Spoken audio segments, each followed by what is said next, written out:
run a while before it got cool enough to drink, but it certainly had a distinctive taste. When is the last time that you've seen a kid do this? I still take a sip from the garden hose. Bro, what? Guys, today's special reaction. I got my boy Justin with me.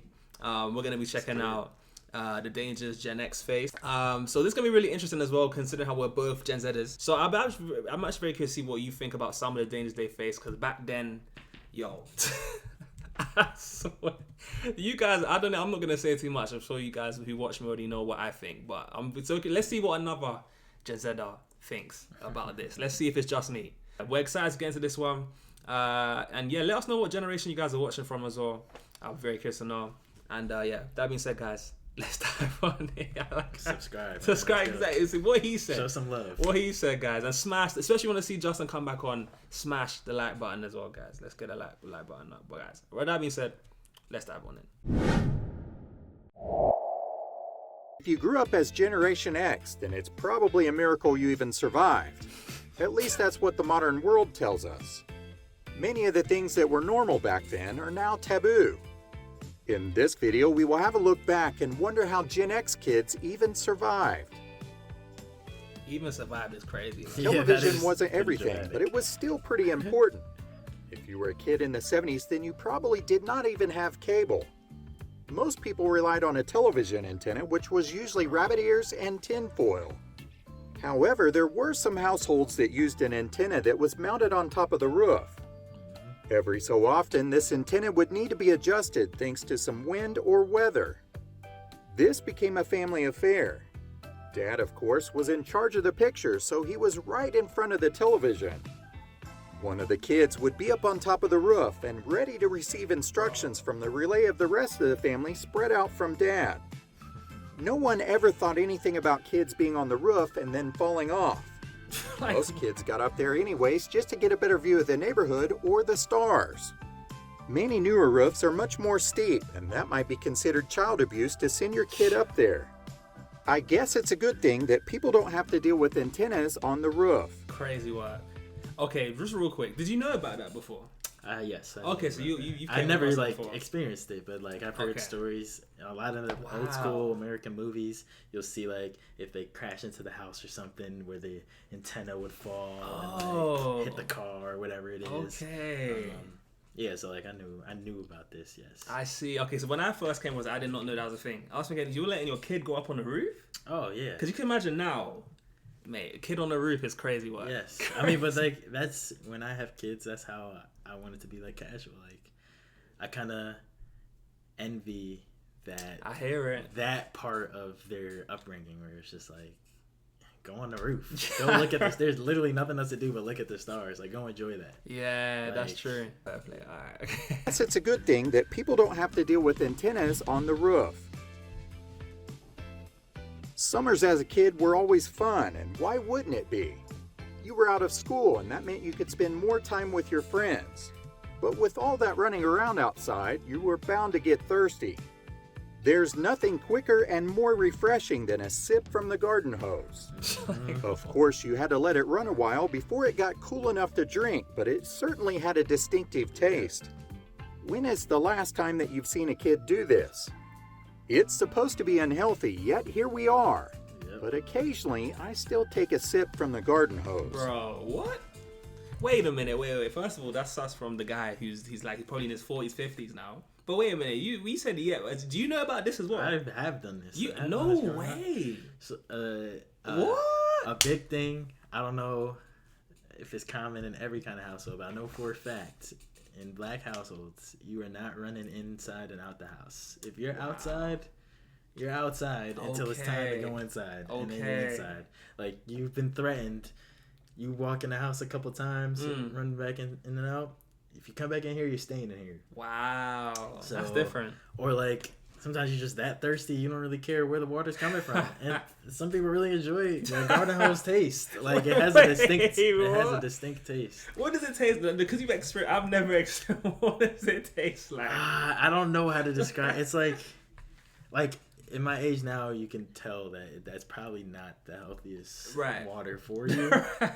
But like you said, we're still here. We're still kicking, so it's not that bad, but it just tastes like it's been through some things. Like this water has seen some things. Wow. And now it's entering your body. Yeesh. But this makes you. This is like. Wait. This is why the wow. older generations call the new generation soft, because they don't have this water circulating in their bodies. That is true. To build up that toughness that you need. I hear it, the battle scars. But you're sounding like one of the Gen Xers watching us, low key right now. So I don't even know. Maybe we're not. maybe we had different. Maybe there is a difference. All right. Nice. But then again, like this is maybe it's more of it's more of an American thing, because you are American. Mm-hmm. For those guys that don't know, obviously Justin's from America. I'm in America right now, so got the intergenerational and the cross-continent collaboration here. Intercontinental, right? That's the word I'm looking for. So yeah, we're gonna get that different perspective. But for me, like me hearing of this is so foreign. And maybe there were kids that have that experience. Once you go out, you can't come back. I didn't really have that as much. But as I say, like drinking out the hose is something that's so foreign to me. Maybe because a lot of this is based in America as well. Maybe there are a lot of American parents, or it's more of a thing to just let your kid drink out the hose. And maybe that's why you got to experience it. But I don't think it's like a let thing. Oh, okay, right. It's just like you just do it. Like you and your 3 friends are just playing in the backyard, playing football in the backyard, you're right, or tag or whatever. Like no one is just watching you the whole entire time. Like you're at someone. I never lived in a house, so I never had a hose of my own. But I used to go to my friend's house, play in the backyard. We get tired. Your friend ran in the house one time, and you heard their mom yelling, "Stop coming in and out this house! If you come back in here, you're staying in here." Right. Okay. So they brought whatever snacks or juice or whatever it is, and then for the rest of the time, you're like, "Damn, I'm thirsty." The hose is on. If it's really hot and the hose is already on, then you're just drinking it while it's already going. Like sometimes you turn the sprinkler on and run through the sprinkler, mate. Stuff like that. Crazy work, man. Yeah, mate. So far, you're sounding like a Gen X. I'll be real. Yeah, like you don't even sound. This is the stuff that I enjoy. Like I said at the beginning, this is like what I miss about, or what I envy about that kind of upbringing is like no choice but to like create your own activities, figure out how you're gonna drink water because your mom said you're not coming inside. Wow, like, survival of the fittest type energy. Yeah, man. or just being adventurous and just saying, "This is what I'm thirsty. There's water right here. I'm just gonna drink the water. Like I don't need to go get a bottle of water. I'll go drink the water right now." I've never experienced that. The fact that you're saying it, fair, man. And now everything's all filtered and it's making it soft. Unfortunately, man. Unfortunately, it's clean and healthy for us. Now look at us.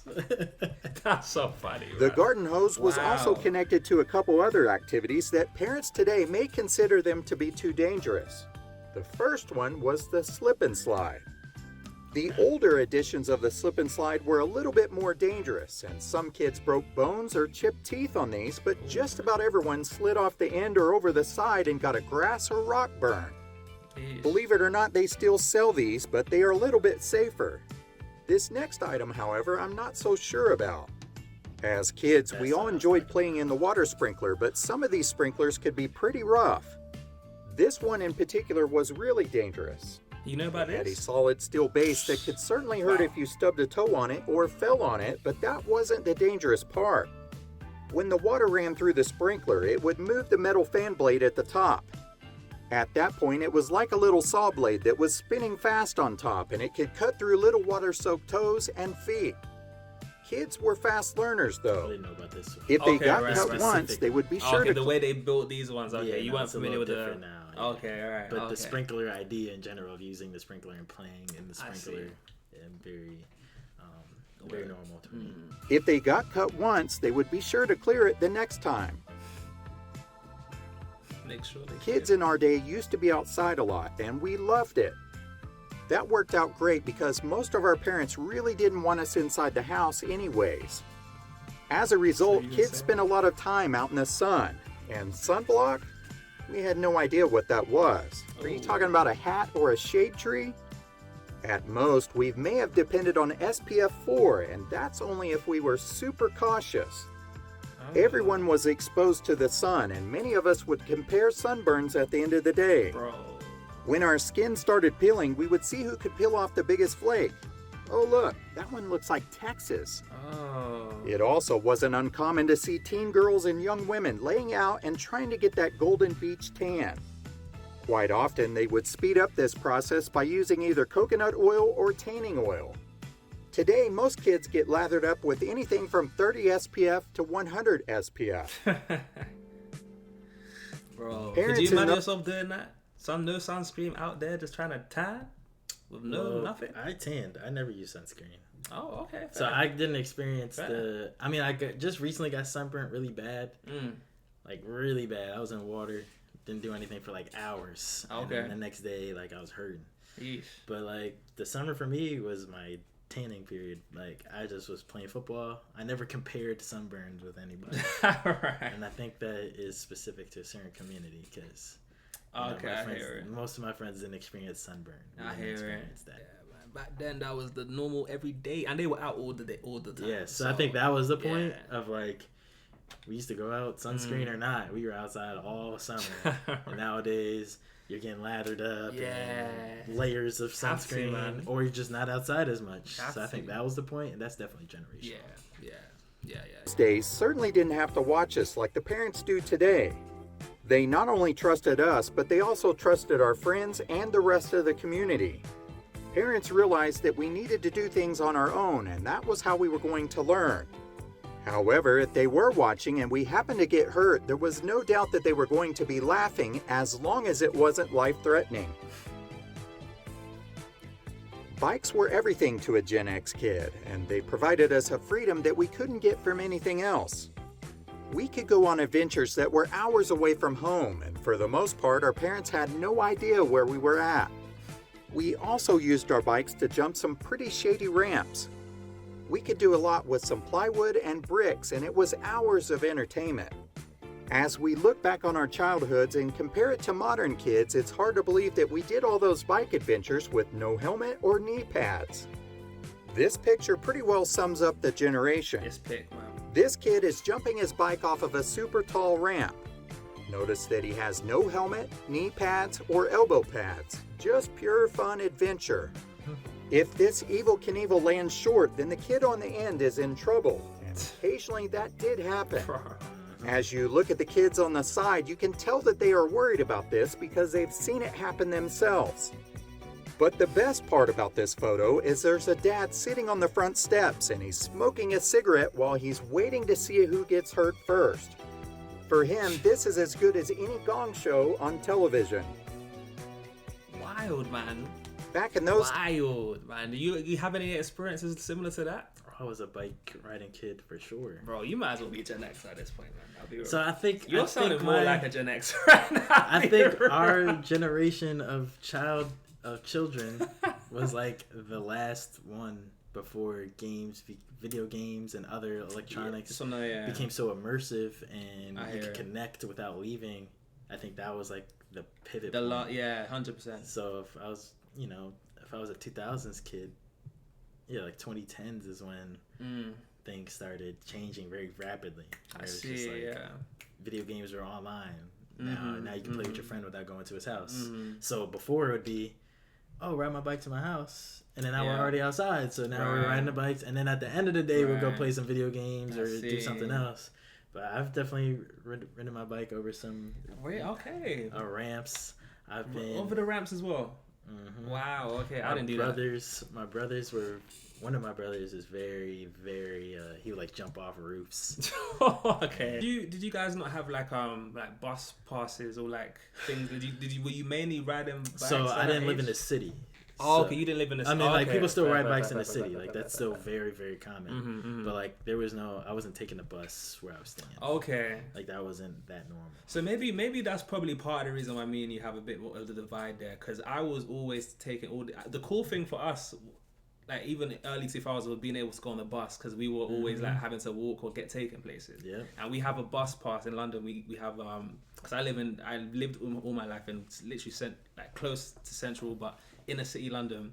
So we the cool thing, because we have Transport for London, where when you were under 16 you can have like a kids bus pass, and that was the cool thing you could have. That was the cool thing for a kid, and you just go on the bus to certain stops that you couldn't, like let's say we had a bike, we couldn't go as far. Right. The bus was like our thing. Right. So I never really had much of this kind of upbringing, and then I was always inside because there wasn't even much to do outside. Well, there was, but it's like everybody was in and amongst, and it wasn't as safe. So we'd all be inside. We wouldn't be lurking as much. Yeah, that's similar to city life. For I see. Like when I would go to the city, there's not a lot of greenery. There's not like, if you were riding a bike somewhere in the city, it was most likely to get somewhere. But we would ride the bike just to ride it. That makes sense. We would just go explore. Okay, all right. So you can kind of relate to this stuff. Fair play. Yeah. That makes sense. Because I kind of thought you grew up in the city, like in the city, and because I knew you grew up in New York. Yeah, so I just assumed. I grew up in Long Island. Oh, okay. I'm such a British thing for me to do because you told me you grew up in New York. I just assumed New York City. Yeah, I mean that's fair. Such a British thing that is New York. I mean, it's called New York, New York. I just assumed you grew up with all the Times Square there. So that's why I was like, how are you related? Right, houses and stuff. I thought you knew buildings. But that makes sense. Okay. What do you know? Part about this photo is there's a dad sitting on the front steps and he's smoking a cigarette while he's waiting to see who gets hurt first. For him, this is as good as any gong show on television. Back in those days, cigarette smoke was everywhere, and you couldn't avoid secondhand smoke if you wanted to. In fact, most of us had at least one parent that smoked. Parents would send their kids into convenience stores to purchase cigarettes while they waited out in the car. Wild. Usually the clerk would just look out and get a nod from the parent, which would signal that it was okay to buy the cigarettes. If the parents were not around, then the kid probably needed a note from the parents saying that it was okay to buy the cigarettes. A note. These notes were never all that official, and it might be written on a notepad, scratch of paper, or the back of a receipt. Dear clerk, please sell Rhett a carton of cigarettes. Thanks, Mom. Can you believe that actually worked? There's no chance that kids could ever do that today. No way. No way. Could you imagine that? There's a note. There's your cigarettes, mate. I mean, I had corner store people that I was close with, or like that was known in the neighborhood. All right. So if you got that note, they recognize, oh, this is who wrote that note. Okay. I've never had to pick up cigarettes though. I don't relate to that. Okay, there we go. I don't. Now make that clear. All my loved ones, no one Just sent me to go pick up cigarettes. Just a disclaimer. No one raising me did that. Man. I wasn't around a lot of cigarette smoke. Okay, right. Me Because I mean that was like people used to smoke in restaurants, right? In church, like it was man. I mean, cigarettes were seen as healthy at one point. Right.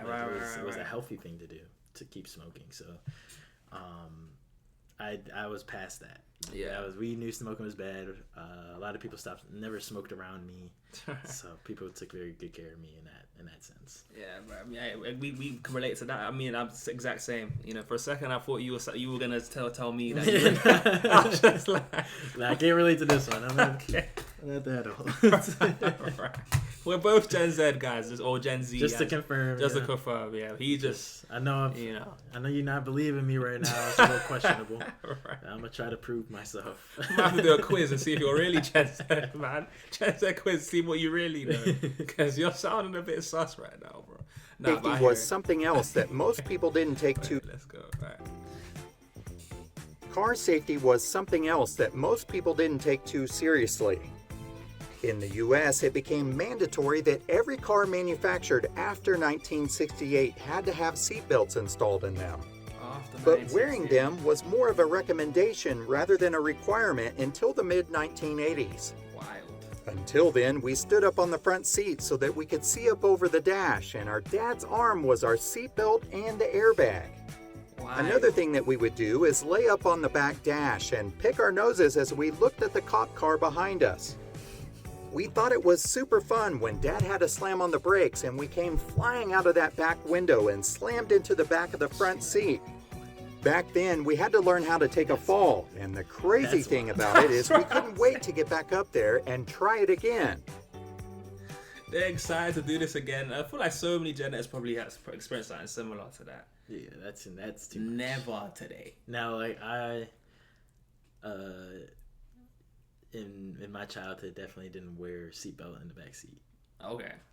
I didn't see the logic in it until I got older. I just thought, hey, if we crash, I'm just gonna fly into the seat and I'll be fine. Right. That was just my logic.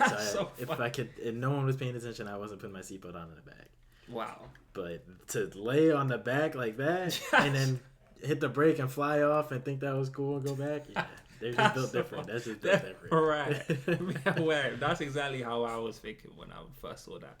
I was like, no seat belts up until like the 80s, or at least they weren't even like mandatory. You didn't have to wear them. Like a police car could drive past, they didn't see you wearing it. It's like, just enjoying themselves. It seems to be always like a tragedy.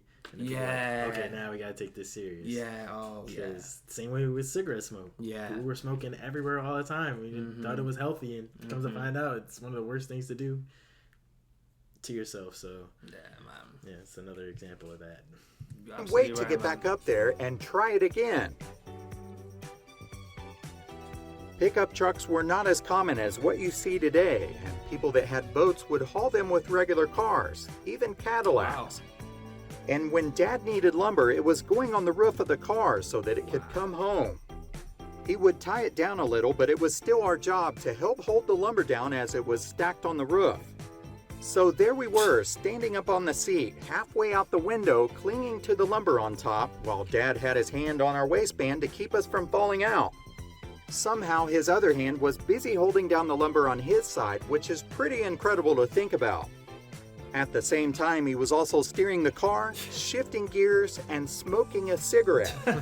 It's no wonder that we thought he could do anything. That's crazy, bro. Remember some of the other activities we did? We all had toys that are considered dangerous now, but back then it was completely normal. Lawn darts was one of those toys. That weighted sharp point could penetrate anything if you didn't get the heck out of the way. Clackers, click-clacks, or knockers had the possibility of shattering and sending shards of plastic flying through the air like shrapnel. Yet somehow some of these clackers survived. In fact, here is my pair from the 70s. Back then, we learned how to entertain ourselves with the simplest of things. Do you remember making long chains from soda and beer can pull tabs? According to what they say today, we could have been badly cut at any moment, yet most of us had minor cuts, if any. But one dangerous activity that we all did was kite fighting. Remember this one? You would fasten razor blades to the side of your kite and then swoop it down so that you could cut the string of your friend's kite. If you were successful, then that kite would keep flying forever. But if your kite took a nosedive to the ground, then you better be quick and get out of the way of those razor blades. BB guns were not. I've never flown a kite in my life. Yeah, man. So I don't even know, but that sounds like cool. Like, it's if you're good at flying a kite, like, it that seems like cool. a little fun game to play. Oh yeah. I'd be pissed if I lost my kite and it just flew away forever and ever. I'd be so mad. I'd be such a sore loser. Oh, 100%. But yeah, man, I'm out here for a kite. My kite's like gone now. Yeah, man, that's long. crazy. Real quick, you ever heard of lawn darts before? No. Yeah. Okay, so just to give you context, because I came across this before, it's like you hold the tip, like this part here, and then you throw it up in the air and you try to get it in the hoop. But the thing is, this is like full on metal, like, and it's pointing Sharpie, and they're just dashing that in. Are they standing that close? Well, some of them might have. I don't know how far the hoops. You guys let us know how close you guys were, but you can imagine now. Let's say some of them did it like this. You're standing like behind this hoop. Someone's standing behind that one. You're trying to get into a person's circle, and this projectile with a full-on metal, pointy part is in the air, flying everywhere, and kids are just throwing that. What's that game? Cornhole. Yes. But with darts. Exactly. Just a dangerous version of cornhole. Do you know what? That's a good example, and that pretty much sums up probably the shift from like Gen X generation to Gen Z. It's the same thing, just after a couple tragedies. It's now probably just stick to the cornhole. Just stick to the little bean bag we throw. Or do you guys call it that in the US? Beanbag. Beanbag. Okay, right. Just checking. Point could penetrate it. Saw that part. I just wanted to, because apparently that was a big game back in the day. A lot of Gen Xers can relate to that. Oh, let me not even. We're getting there. For us, let me not skip ahead. Ground, then you better be quick and get out of the way of those razor blades. BB guns were another item that was quite common. BB guns, man. Kids could go all over town with one on the front of their handlebars, and the BB wars would certainly get intense. Back then, we definitely did not have safety at the top of our list when those broke out. Bro, could you Firecrackers were... imagine playing... Did you ever play with BB gun back in the day? Could you imagine playing with those unsupervised and your kids? I mean, my friends had them. Really? My friends used to like shoot people out their window of the house, walking down the street. Yeah. Stuff like that. So like I don't like dodging pain is not fun to me. Right. Like me and you put getting hit with a BB gun is the excitement of running away or dodging or hitting someone else is not worth getting hit with a BB gun myself. In my opinion. Like it just doesn't. I'm on the same page as you. It would just make me upset. Like now I'm hurting. Like it'll probably be fun before, but the second I get hurt, I'm like I don't even want to really play that much. That's just what I would think. So I never really got interested in that. But I had a lot of friends, and they got more realistic over time, right? Resembling actual guns and stuff. So a lot of my friends had that stuff, and they used to have wars. They used to, if there was woods nearby, they would have their own little gunfights. But the thing that trips me, because you're an American, right? Like you obviously, right? But it's to say like guns are more of a thing for you in your life. Yes. So I don't understand the whole part of like if the guns look realistic and you have a BB gun, surely that's causing alarms where some people might actually think you have a gun. That brings a whole new element of danger to it. Because what if someone doesn't think you have a BB gun? They think like how is that a part in your head that let's say you see someone with a BB gun, is there a part of you that's kind of like because they look so realistic that you shouldn't play with it as well because it does look realistic, or is there like a just based off the looks? No. Okay, because I don't know how realistic we're talking. I mean, like no, they look realistic. I'm just saying like because you guys have guns. Reason, yeah. Would that be a reason to say don't play with it? No. My mom didn't let me play with toy guns. Okay. Or like she did. So I had it, but one time I pointed it at her. It didn't like shoot anything. It was just like plastic gun. Nothing came out of it. Right. It made like a little noise. But she was just like, don't play like that. Huh. Or I'm going to throw it out. And I think I did it like 2 more times. So she took it and threw it out. And I never had a toy gun ever again.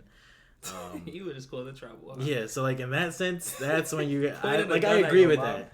I agree. Like obviously I didn't have any intentions, but just to like not normalize that is wild. I see the benefits of her taking that away from me. Right. Now, if she was like, "Oh, that looks too realistic. I'm just going to take that." I'd be like, I don't know. Interesting. Now, if I was like if I was carrying my BB gun with me everywhere, there's so many different reasons why you shouldn't do that. Okay, police, right. All different kinds of, especially in that environment. So, I would, I don't know. I would let my kids have some BB guns or something. Okay. But like, I wouldn't let them walk around in public with it. Like, take it to school or take it down block to the store. Like, no, that's not. Right. That's not. Doesn't make any sense. I see. Well, back in the day, these guys were very free with it. It seems crazy. Definitely. Firecrackers were certainly a lot more accessible than they are today. It seemed like you could pop them off in every city and it was perfectly legal. Wow. Did you ever set off some fireworks and then place them into your Tonka truck and roll it into the driveway where some neighborhood girls were playing jacks so that you could get their attention? No? Well, I guess that was just me then. Speaking of jacks, they were definitely something painful to step on if you were barefoot. Jacks. Any parent today that complains about a Lego being stepped on has probably never really stepped on a jacks. These things would completely hide in the shag carpet, and they were like little soldiers that were waiting to ambush you. Yeah. Wow. With all that time that you spent on the bicycle, then I'm sure that you probably came in contact with at least one of these.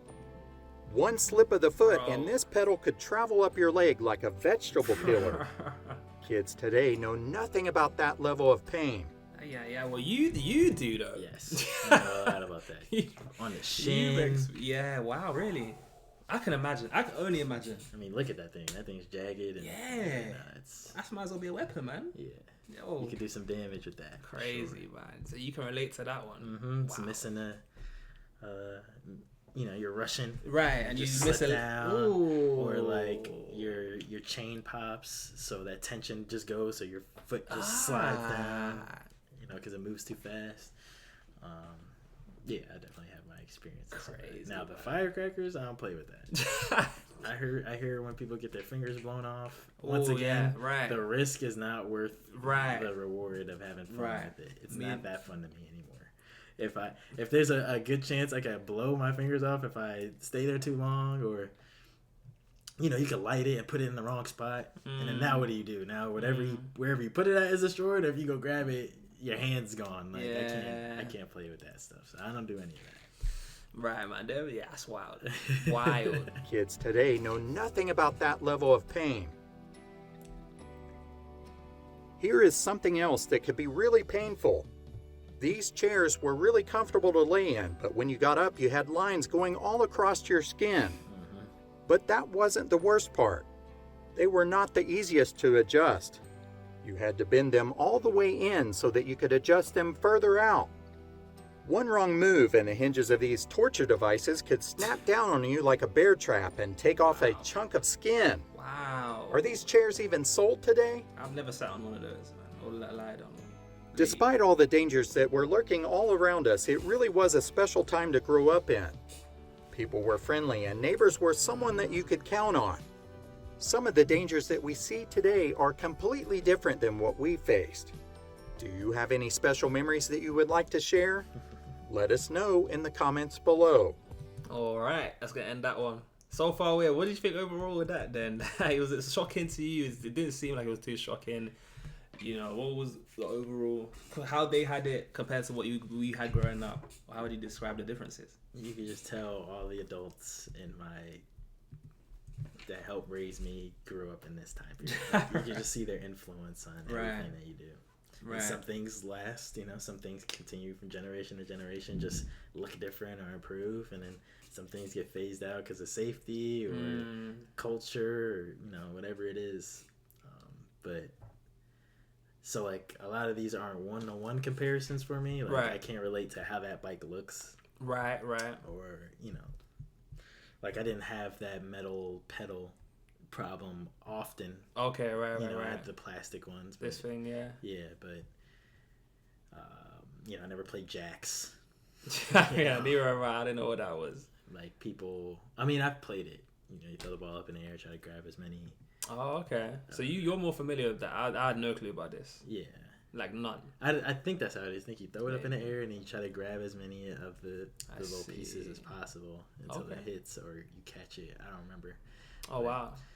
Like that was someone taught me that game before. Oh, really? Yeah, because that was probably their childhood game. I've never came across that. Wow. Like I probably played that in one of my anger management counseling sessions. Really? Where we were just playing games. The more your counselor definitely was trying to influence you there. I guess. Yeah. But you just see it in everything. Right. Like so, I can relate in some sense. I see. A lot of this stuff. Yeah, because I get like in this video, Gen X. Like Gen X is most of us, like Gen Zers, have Gen X parents. Yep. So yeah, I can definitely see how the Gen X upbringing and how they were raised could trickle down for us a lot. Yeah. So yeah, it is also interesting to see your perspective and see which parts kind of resonated with you and trickle down to you. And some parts, even for me being a Brit, like just parents nowadays like seem to be more hands-on. Back then they seem to be less as much. Yeah. So I guess maybe because my parents saw how it was during these times, they were like, okay, we're not. And obviously things change as well. But I think it's a battle. Like I think nowadays more than ever, if you're not raising your kids, then the world will. Yeah. Like society will. Like here, it's like, okay, the neighborhood will. Yeah. But now, like I could scroll on my phone and it's different. And learn so many different things. That's true. Well, guys, you heard it here first from Justin, getting his perspective. Obviously, I have reacted to this video before. I was absolutely shocked. I can leave this in the description for you guys to check out if you guys want to see it. I'm probably a lot more foreign to this than maybe it seems like Justin was. But then again, you still see the differences in how things were back then. Things seem to be way more dangerous. Things seem to get away with a lot more.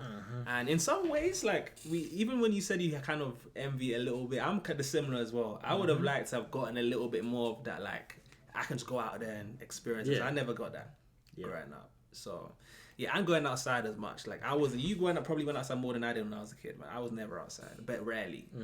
I was always on my game. If I did go out, I was on the bus in a place, and then on the bus back in the yard. So it wasn't like I was hanging out in parks like that. It comes with more dangers though. Like a lot of the kidnapping, serial killers. Yeah. Were unsolved in this era because kids they know about around. that. Yeah, like You know about they had commercials that were to remind them if they know where their kids are at. Yep. You knew about that. Okay, so you're quite versed in this stuff. Yeah, you know you're a bit older than me, isn't it? So you know I'm a bit younger, Jen said. You know I'm a bit more I'm a bit more the young crowd. Yeah, we go with that. But yeah, guys, look, let us know what you thought of this reaction. Let us know what you thought of some of the things Justin had to say as well. His insight. Do you guys resonate with the stuff that was being said? Were there some parts in here that you feel like were missed out or maybe were exaggerated? Well, I'd love to know in the comment section below. As well, if you guys want to see Justin back on the channel as well, because he is visiting us today or a guest on the channel. If you want to see Phillips come back, definitely like the video as well and let me know in the comments below. But yeah, other than that, just any final thoughts, final words on this video? Anything? No. Checking anything else you wanted to say. Yeah, no, cool. All right, guys, that's also been it for me as well. If you made this point in the video, comment on a green heart so I know who my real ones are. Smash that in the comments below. Shout out to you guys that makes this point in the video. You guys are ready to the real. And as always, if you want to see my first time checking out this video, I'll leave that linked. As well as some of the other kind of intergenerational videos I have on the channel, because I've got quite a few. Have them comment a bike. Say that again, sorry? Have them comment a bike. Comment a bike. All right. If you made it this far and you saw the green heart, comment a bike also. For me. For Justin, yeah. See, I like that. That's how we'll know who the real ones are. Yeah, See if you guys are commenting down what my broski's talking about, man. But yeah, guys, shout out to you guys. To make this point, yeah. Link to some more videos like this at the end of this one. But other than that, guys, I'm your boy JayFlex. I'm with my boy Justin. I will see you guys in the next one. Peace.